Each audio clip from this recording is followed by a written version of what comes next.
오늘 함께 은혜 나누실 말씀은 누가복음 6장 39절부터 42절 말씀입니다. 또 비유로 말씀하시되 소경이 소경을 인도할 수 있느냐? 둘이 다 구덩이에 빠지지 아니하겠느냐? 제자가 그 선생보다 높지 못하나 무릇 온전케 된 자는 그 선생과 같으리라. 어찌하여 형제의 눈 속에 있는 티는 보고 내 눈 속에 있는 들보는 깨닫지 못하느냐?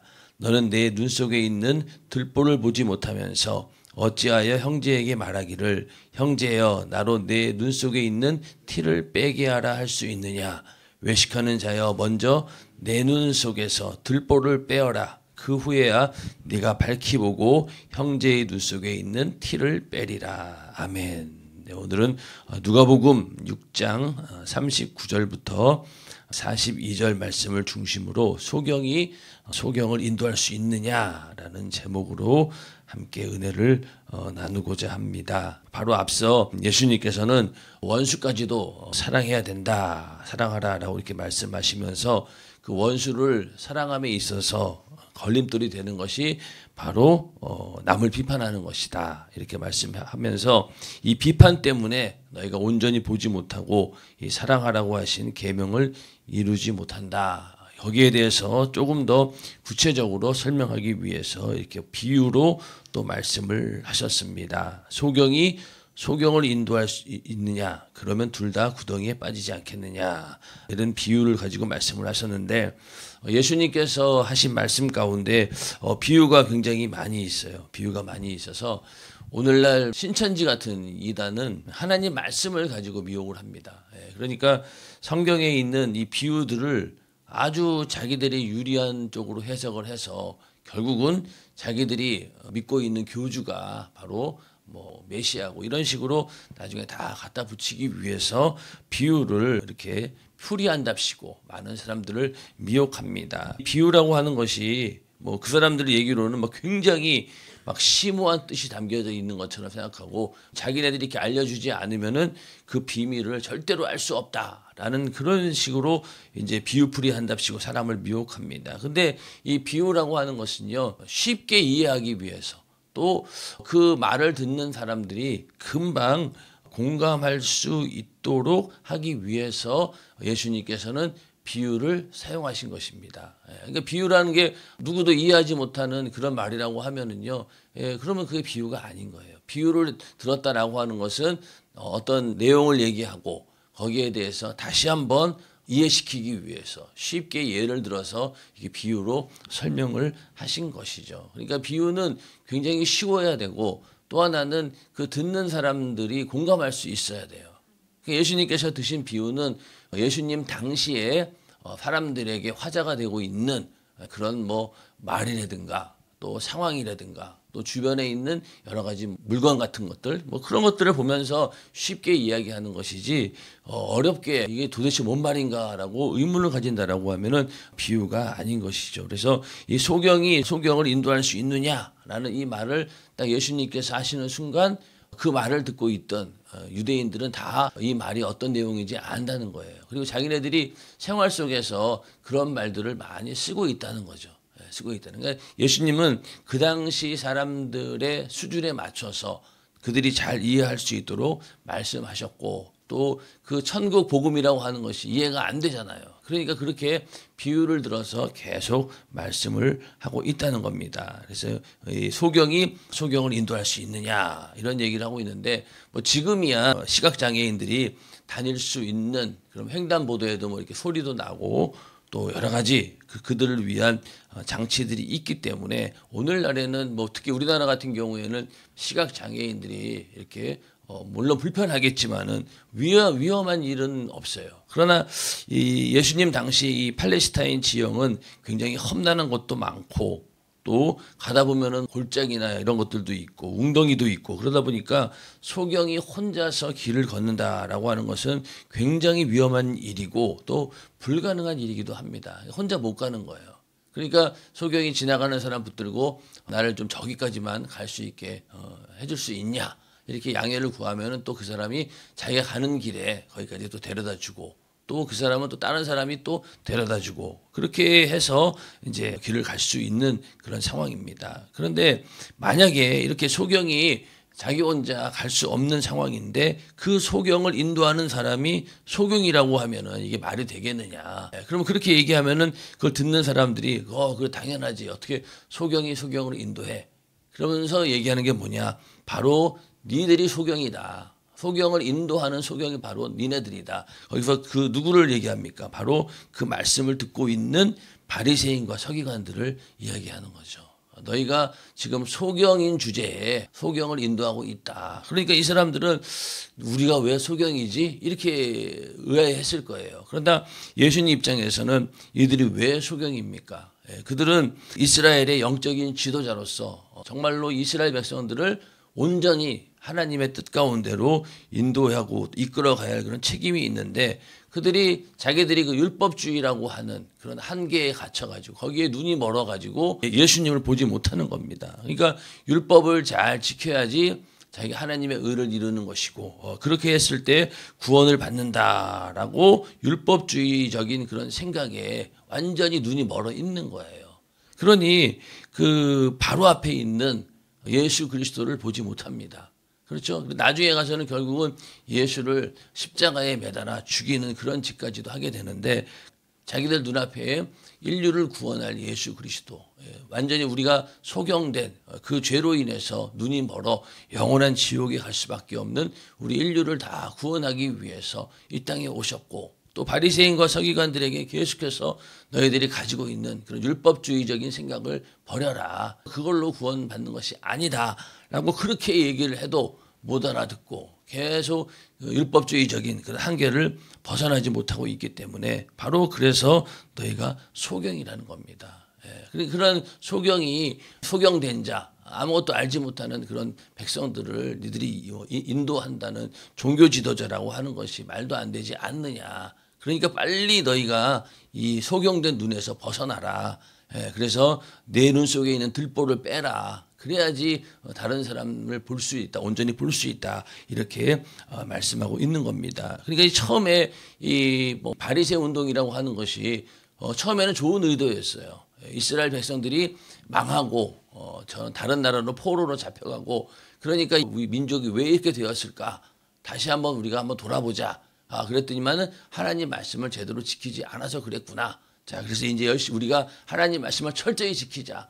그렇게 해서 시작하는 것이 이 바리새 운동인데 나중에 그것이 변질되어 가지고 점점 사람들을 구별하는 기준이 되어버린 거예요. 그래서 자기네들이 하나님 말씀도 있지만은 자기네들이 정한 그런 율법의 기준을 따라서 거기에 기준에 미치지 못하면은 전부 탈락되는 거예요. 그러다 보니까 나중 가서 아주 극소수만 남게 되었고 그러다 보니 그 남은 자들이 겸손하면 좋은데 거기서 자기네들이 교만해진 거죠. 우리 같은 사람들이 어디 있냐. 이 어려운 율법을 내가 다 지키고 여기까지 왔어. 그러면서 그게 자기 의가 되면서 결국은 다른 사람들을 비판하고 정죄하면서 자기의 의를 드러내고 하는 그런 사람들이 돼버린 거예요. 그러니까 이 바리새인들 그러면 외식의 대명사, 교만하고 외식하면서 또 다른 사람을 정죄하고 비판하는 그런 자들을 말하는 이렇게 돼버린 거예요. 바리새인들이. 그래서 이 서기관들과 바리새인들을 책망하면서 그들을 소경이라고 예수님은 말씀을 하고 있는 겁니다. 또 이 말씀이 또 마태복음에도 나오는데 마태복음 23장 13절부터 보면은 마태복음 23장 13절에도 보면은 거기 보면 예수님께서 이 서기관과 바리새인들에게 화 있을진저 외식하는 서기관들과 바리새인들이 이렇게 계속 얘기를 합니다. 너희는 천국 문을 사람들 앞에서 닫고 너희도 들어가지 않고 들어가려 하는 자도 들어가지 못하게 하는도다. 자, 율법을 지켜야지 구원을 받는다라고 하면은 그게 뭐예요? 천국 문을 다 닫는 거예요.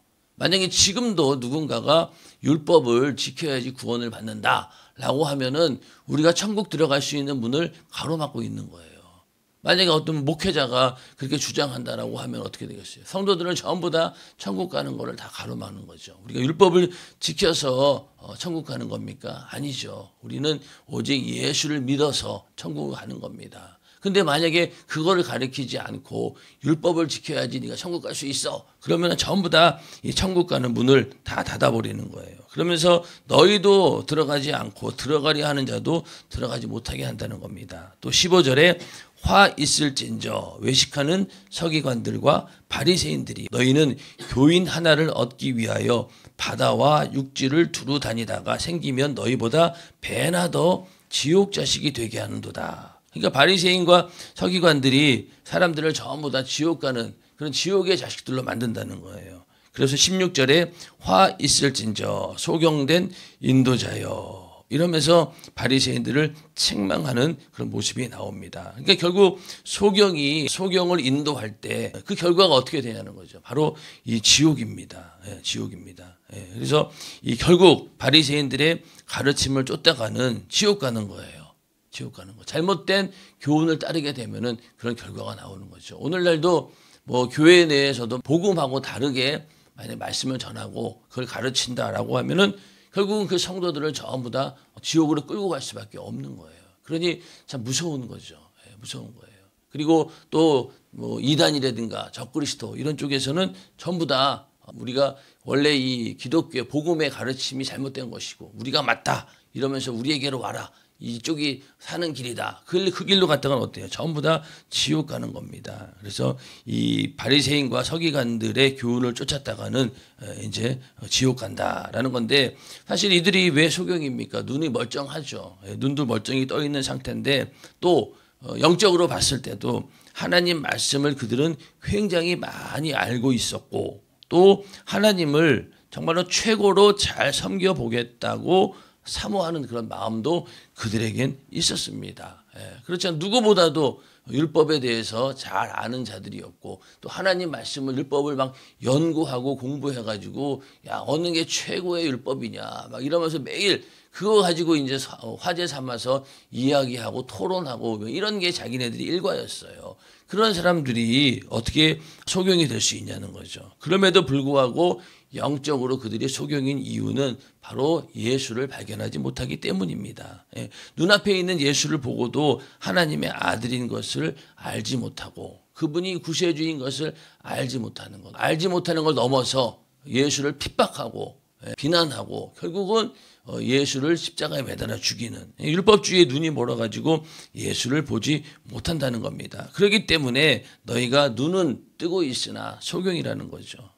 오늘날 우리들도 만약에 하나님 말씀을 우리가 아무리 많이 알고 또 성경을 뭐 많이 읽고 성경에 대한 지식이 많다 하더라도 만약에 그 하나님 말씀을 통해서 예수를 발견하지 못하고 또 예수를 믿지 못하고 예수를 만나지 못한다면은 사실은 아무 의미가 없습니다. 인정하시면 아멘 하시기 바랍니다. 오늘날에도 이 성경에 대한 지식이 해박한 그런 사람들 많죠.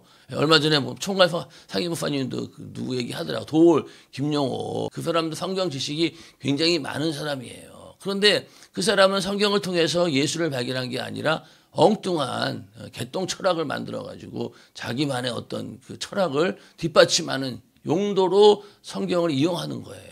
그런 사람들 많아요. 성경에 대해서 우리보다도 잘 압니다. 근데 그런 사람들은 성경을 통해서 예수를 만나는 게 아니라 오히려 엉뚱한 길로 가는 그런 사람들도 많이 있습니다. 그러니 이 하나님 말씀을 통해서 예수 발견하지 못하고 예수 믿지 못한다라고 하면은 그건 정말로 어떻게 보면 저주가 되는 거죠. 성경을 많이 안다고 하면서. 근데 지금 바로 바리새인과 서기관들이 딱 그런 거예요. 성경을 많이 알고 하나님을 최고로 잘 섬기는 자들이다라고 하면서도 실제적으로는 영적으로 눈이 멀어서 예수를 보지 못하고 있으니 소경인 거죠. 그런 소경입니다. 요한복음 9장에도 보면은 또 날 때부터 소경된 자의 이야기가 나옵니다. 그래서 그 소경을 놓고 제자들이 묻습니다. 이 사람이 소경된 것이 누구의 죄로 인한 것입니까? 이렇게 물어봅니다. 그러니까 예수님께서 야, 그건 누구의 죄로 인한 게 아니라 하나님께서 하시는 일을 나타내기 위함이다. 이렇게 대답하시면서 예수님께서 그 소경의 눈에다가 진흙을 바르고 그런 다음에 네가 실로암에 가서 눈을 씻어라. 그럼 네가 눈을 보게 될 것이다. 이러면서 소경을 고쳐주셨습니다. 눈을 보게 해주신 거죠. 그러니 이 소경의 가장 큰 소망이 뭡니까? 눈을 떠서 보는 거잖아요. 그러니까 눈을 뜨는 것만도 안 되는 거예요. 눈 뜬 장님도 있잖아요. 눈은 떠 있는데 눈이 안 보이는 사람도 있잖아요. 그러니까 눈을 보는 게 중요한 거죠. 보는 게. 그래서 아무리 잘 살펴주고 또 뭐 잘 인도해 주는 것도 필요하겠지만은 정말로 중요한 것은 그 사람의 눈을 떠서 보게 하는 겁니다. 그렇지 않겠습니까? 이 바디메오라고 하는 소경도 예수님이 지나갈 때 다윗의 자손 예수여라고 막 난리를 치고 소리쳤던 이유도 눈을 보기 위해서 그렇게 막 예수를 찾았던 것 아니겠습니까? 그래서 이제 요한복음 9장에 나오는 이 소경도 이제 눈을 보게 되었습니다. 그런데 이 눈뜬 소경을 놓고 바리새인과 서기관들이 어떻게 대처하고 있습니까? 야, 너 예수가 너 고쳐줄 때 그때가 안식일 아니었느냐? 근데 봐봐라, 안식일을 그 예수는 범한 사람이야. 이러면서 지금 이 소경 입장에서는 날 때부터 눈을 못 보고 있는 사람이 눈을 떴으니 이게 얼마나 대단한 그 은혜고 이게 정말 이적이잖아요.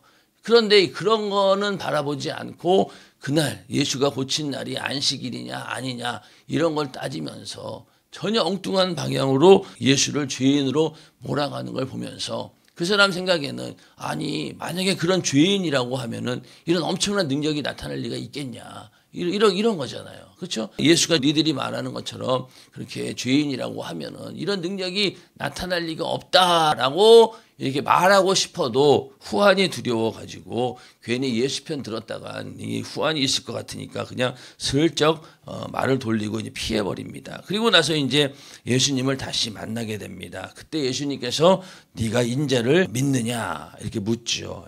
그러니까 주여 그가 누구시오니까 내가 믿고자 하나이다. 사실은 이 소경도 예수가 어떤 분인지 정확히 몰랐어요. 근데 이제 그 능력과 이적을 보고 내가 눈을 보게 되었다라고 하는 그런 경험 속에서 확실히 예수를 받아들이게 되고 믿게 되는 겁니다. 그러면서 예수님께서 이제 얘기를 하십니다. 요한복음 9장 39절에 예수께서 가라사대 내가 심판하러 이 세상에 왔으니 보지 못하는 자들은 보게 하고 또 보는 자들은 소경되게 하려 함이라. 이렇게 말씀하십니다. 그러니까 이 보지 못하는 자들은 보게 하고 보는 자들은 소경되게 하려 함이라. 이렇게 얘기하니까 바리새인들이 그러면 뭐 우리도 소경인가? 이렇게 이제 되묻는 거예요. 그러니까 또 예수님께서 41절에 다시 말씀하시기를 너희가 소경되었다면 죄가 없으려니와 본다고 하니 너희 죄가 그저 있느니라. 이렇게 말씀을 합니다. 어떻게 보면은 이 바리새인들이 이게 도대체 뭔 말인가 이렇게 생각이 들었겠죠. 그러니까 나는 정말로 소경입니다. 진리를 보지 못하는 소경이라고 자기 자신이 한계를 인정하고 나는 죄인입니다라고 고백하고 나왔다라고 하면은 너희가 예수를 만났으니 그 눈을 뜨게 되겠지만은 그러나 여전히 나는 잘 보고 있어. 나는 영적으로 지금 상황 잘 판단하고 있고 하나님 말씀 율법을 잘 지켜야지 구원받을 수 있어. 하나님 뜻을 나는 잘 알고 있어. 이렇게 너희가 볼 수 있다라고 하니 그것 자체가 너희가 소경된 거라는 거예요. 차라리 모르고 자기의 어떤 현실을 그대로 인정하고 하나님께 나는 죄인입니다라고 무릎 꿇고 회개하며 나오면은 너희가 그 죄에서 사함 받고 그렇게 해서 영적인 눈을 뜨게 될 텐데 여전히 니들이 잘 보고 있다라고 하니까 죄가 그저 있다는 거예요. 그러니까 이 바리새인과 서기관들은 끝내 회개하지 않습니다. 회개하지 않아요. 그러나 보통 사람들은 어떻습니까? 자기네들이 워낙 뭐 내세울 게 없으니까 무조건 하나님 앞에 죄인입니다라고 고백을 합니다. 근데 뭔가 좀 잘난 사람들은 회개가 안 되는 거예요. 그래서 우리가 하나님께 나아갈 때 나는 죄인입니다. 나는 정말로 아무것도 할 수 없고 하나님의 은혜가 없이는 도저히 살 수 없는 그런 자입니다. 하나님의 긍휼과 은혜를 간절히 원하는 그런 절박한 심정을 가지고 우리는 예수 앞에 나가야 되는 겁니다. 인정하시면 아멘 하시기 바랍니다. 그냥 그게 겸손하다는 것을 보여주기 위해서 그런 게 아니라 실제로 자기가 그렇다라고 하는 것을 인정하고 나가야 된다는 거예요. 그런데 우리는 어때요? 내가 뭔가 할 수 있다. 또 내가 뭔가 볼 수 있다. 이런 교만한 마음이 있으니까 예수가 눈에 보이지 않는 겁니다. 예수가 필요치 않는 거예요. 그렇지 않습니까? 예, 그래서 교만하면은요, 우리는 속용되는 거예요. 속용되는 겁니다. 처음에 뭐 예수 믿고 한참 이제 막 신앙생활 시작할 때는 어떻습니까? 정말로 막 겸손하죠. 모든 사람들 앞에서 아주 겸손하게 고개를 숙이고, 그러다가 이제 시간이 좀 지나면서 어느 정도 이제 하나님 말씀이 익숙해지고 또 교회 생활도 익숙해지고 그러다 보니까 내가 그래도 어느 정도 하나님 말씀대로 사는 것 같은데 이런 생각이 들어오게 되고, 또 주변 사람들이 아이고 예수 믿은 지 얼마 안 됐는데 믿음 좋네, 이렇게 예배도 안 빠지고 기도도 열심히 하고 야 믿음 좋아 막 이러니까 그런 말에 점점 이제 교만해지기 시작한 거예요. 예.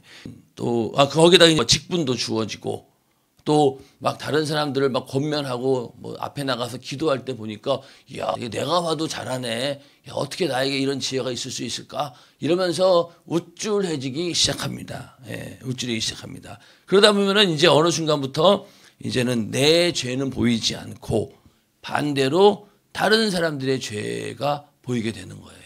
그래서 그 전까지만 해도 아이고 나는 죄인입니다라고 막 기도할 때마다 눈물로 기도하던 사람이 이제는 내 영혼을 놓고 기도하는 게 아니라 기도하면서 눈 뜨고 옆에 있는 사람들 보죠. 아이고 저 사람은 왜 기도 안 하고 눈 뜨고 저러고 있는 거야, 왜 졸고 있는 거야 뭐 이러면서 남 판단하기 바빠. 그러면서 다른 사람들의 죄가 다 눈에 들어오고 판단하게 된다는 겁니다. 결국은 자기 눈에 있는 들보는 이제는 보지 못하고 다른 사람들 눈에 있는 티만 보게 되는 거예요. 다른 사람들이 조금만 잘못하면은 거기에 대해서 가차없이 비판하고 그리고 정죄하고 이렇게 되는 게 우리 인간의 모습인 거예요. 제가 이렇게 얘기하는 이유는 뭘까요? 자신감 있게 얘기할 수 있는 이유는 저도 그랬었기 때문에, 저도 그랬었기 때문에 하는 얘기예요. 제가 이 누가복음 이 강의 설교가요 2019년도에 한 거예요. 이거 본교에 있을 때. 제가 또 쭉 들어보니까 그 당시도 이런 얘기를 했었구나. 나도 기억이 안 났었는데 보니까 이게 다 제 모습이었던 거예요. 저도 이런 과정이 있었어요. 그러니까 처음에는 예수 믿고 나서 참 막 겸손하게 무릎 꿇고 나 하나 감당하기도 어려웠는데 이게 교만해지니까 나는 안 보이고 자꾸만 다른 사람만 보는 거예요. 그러니 집에 있는 뭐 가족들을 그렇게 보게 되고 또 주변에 있는 같이 신앙생활 하는 그런 분들도 다 그렇게 보게 되고 그러니까 완전히 이 안하분이 되는 겁니다. 그러다 보면 결국 어떻게 돼요? 그것이 이 소경이 된 거예요. 나도 모르게. 그러니 하나님 앞에 완전히 소경이 돼버렸으니 제대로 볼 리가 없지요. 그러다 보니 이제 하나님께서 가만두지 않으시더라고. 인생에 그냥 바닥으로 곤두박질하게 되는 때가 오더라고요. 그래서 직분도 다 이게 잘리고 소외되고 그리고 완전히 밑으로 꾹 떨어진 거예요. 그래서 왜 다른 분들은 어떻게 이해할지 모르겠는데 우리 교회에서는 예를 들어서 회장하다가 못해가지고 그 다음 해에 부석이라든가 이렇게 뚝 떨어지면 어떻게 돼요? 야 이거 나 완전히 하나님께서 나 버리셨구나. 그 정도로 사실 우리 교회는 심각하게 받아들이거든요. 직분하다가 내가 뚝 떨어졌어요. 그러니까 얼마나 이게 참 소외감 그리고 절망감 거기에서 헤어나오지 못하면요 정말로 거기 끝장나는 거예요. 거기에서 우리가 정말로 정신을 바짝 차리고 내가 예전에 처음 예수 만났을 때 그때 겸손했던 모습으로 돌아가라는 의미인 거예요. 그렇게 바닥까지 내려가 봐야지 내가 원래 이렇게 참 못난 놈이었구나. 내가 제대로 된 놈이 아니었고 한계가 있는 하나님의 은혜 없이는 살 수 없는 그런 존재였구나라는 것을 확실히 깨닫도록 하나님께서 바닥까지 막 끌어내리시는 거예요. 그럼 거기서 기도하면서 자기 자신을 다시 알고 첫사랑을 회복하고 나는 죄인입니다 라면서 나와야 됩니다. 근데 거기서 하나님 원망하고 나도 그래도 한때는 잘 나갔었는데 왜 이렇게 됐지 좌절하고 또 그러면서 다른 사람들을 시기 질투합니다. 내가 왜 이렇게 된 이유에 대해서 이런저런 이유를 갖다 붙이죠. 그러면서 시기 질투하고 그러면요 그 사람은 전혀 거기에 나올 방법이 없어요. 나올 수 있는 방법은 다시 하나님 앞에 무릎 꿇고 원래 나의 모습으로 돌아가야 됩니다. 내 눈에 있는 들보가 싹 빠져야 돼요. 그러고 나서 눈물로 기도하고 그러다 보니까 하나님께서 다시 기회를 주십니다. 이거 우리 교회에서 오랫동안 지켜본 바에 의하면 꼭 그래요. 저 사람 좀 너무 도를 넘어서는 것 같은데 그러면 가차 없어요. 다음에 임명하는 거 보면은 그런 결과가 나옵니다. 그러면 이제 그 사람 입장에서는 다시 막 진짜로 기도하고 회복해가지고 세월이 지나고 난 후에 하나님께서 다시 쓰시는 그런 일들을 많이 보았고 저도 그랬고, 그래서 거기에서 우리가 절대로 무너지면 안 되는 거예요. 하나님은 절대로 버리지 않으셔요. 우리를 오히려 더 연단시켜서 더 크게 쓰시려고 하나님께서 그런 과정도 거치게 한다는 겁니다. 그런데 만약에 그렇지 않다라고 하면은요, 우리는 계속 소경이 되는 거예요. 그래서 이 소경이 돼서 그 사람들을 인도하니 전부 다 지옥 자식 만들어내는 거죠. 그리고 40절에 보면은 제자가 그 선생보다 높지 못하나 무릇 온전케 된 자는 그 선생과 같으리라. 이 바리새인들이 계속 소경된 모습으로 사람들을 가르치게 되면은 사람들이 그걸 쫓아가다 보니까 결국 나서는 어떻게 되는 거예요? 그들과 똑같아지는 겁니다. 그래서 결국 지옥 자식으로 만들어낸다. 그래서 41절에 가서 어찌하여 형제의 눈 속에 있는 티는 보고 내 눈 속에 있는 들보는 깨닫지 못하느냐. 티는 뭡니까? 나무 자를 때 톱밥 그 나무에는 조그만 그 티를 말하는 거잖아요. 예수님도 목수니까 이런 비유를 드는 거예요. 그런 티가 있는데 그거는 못 보고 들보는 뭐예요? 들보는 이 집을 지을 때 이 지붕을 떠받치는 큰 기둥나무를 말하는 거예요. 엄청 큰 나무를 말하는 거죠. 그러니까 네 눈 속에는 이렇게 큰 들보가 있는데 다른 사람 눈에 있는 이 티 하나 가지고 그걸 어떻게 해결하려고 하느냐? 너 먼저 네 들보부터 해결해라. 네 안에는 죄가 가득 차 있으면서도 네 죄는 보지 못하고 다른 사람들의 작은 죄를 가지고 율법적으로 따지고 비판하고 그렇게 해서 사람들을 정죄해서 죽이는 일을 너희가 하고 있다. 이렇게 말씀하고 있는 겁니다. 그래서 우리는 이 소경되어서는 안 되는 거죠. 소경되어서 안 돼. 그러면은 소경돼 버리면은요, 자기 자신의 영혼의 처지도 못 보지만은 결국은 다른 사람들의 티를 자꾸만 보게 되니까 정죄하게 되고 함부로 대하게 되고 그러면 어떻게 되겠어요? 그 여운이 어제 말씀드린 것처럼 못 받아들이면 시험 드는 거예요. 자, 시험 들어서 우리 교회를 떠났다 칩시다. 그러면 또 우리 속에는 그래 뭐 저 사람 우리 교회만 다니는 게 아니라 다른 교회 가서 열심히 신앙생활 하면 되겠지. 그러란 보장이 어디 있어요? 그거 없어요. 우리 교회에서 나가서 그 사람이 불신자 될 수도 있잖아요. 그런 걸 생각했을 때 시험 들게 한다라고 하는 것은 정말로 이게 위험한 일입니다. 우리가 소경이 되어서는 안 된다는 거죠. 먼저 우리가 예수로 인해서 밝은 빛 가운데 있고 그래서 많은 사람들을 이 예수의 빛으로 인도하는 또 나를 보고 예수의 생명을 발견하고 쫓아오게 하는 그런 믿음의 성도들이 다 되기를 주님의 이름으로 축원합니다. 기도하겠습니다.